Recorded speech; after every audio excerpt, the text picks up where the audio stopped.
Bonjour à tous et bienvenue sur cette nouvelle vidéo. Avant de commencer cette vidéo, je vous invite à vous abonner, à commenter, à laisser un like et activer la cloche pour ne rien rater. Aujourd'hui encore, nous avons vu un Max Verstappen exceptionnel au volant de sa Red Bull. Son dernier tour en Q3 pour le Grand Prix de Suzuka, il fallait aller le chercher.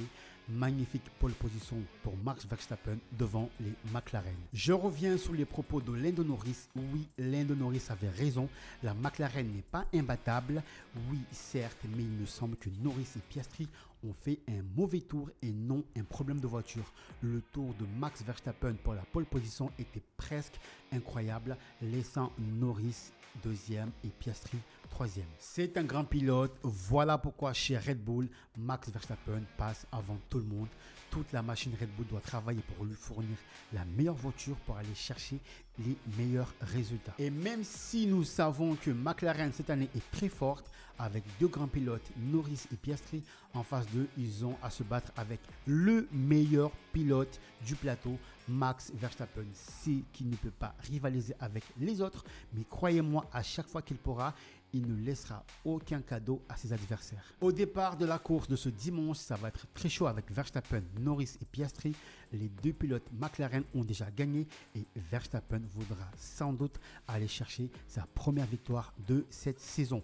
Beaucoup de suspense et on a hâte d'être à dimanche matin. Côté Ferrari, belle quatrième place pour Charles Leclerc. Le monégasque répond présent et assure le job, même si on aimerait le voir un peu plus haut. Par contre les gars, Lewis Hamilton partira 8e. C'est un peu compliqué pour lui. Il a encore du mal avec la voiture et l'adaptation reste pour le moment assez difficile. Chez Mercedes, 5e pour Russell et 6e pour Kimi Antonelli. C'est plutôt correct, même si ces dernières courses, Russell partait un peu plus haut. Il s'est raté sur sa dernière tentative, mais 5e n'est pas si mal que ça.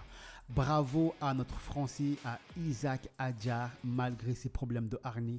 Il réalise la 7e place pour le départ du Grand Prix de Suzuka. Concernant Isaac Hadjar, c'est mon avis, mais je pense qu'il va vite monter en puissance et rapporter des gros points importants pour son équipe et va être chef d'équipe au sein de Racing Bull. Nous arrivons à la fin de ce débrief des qualifications du Grand Prix de Suzuka au Japon.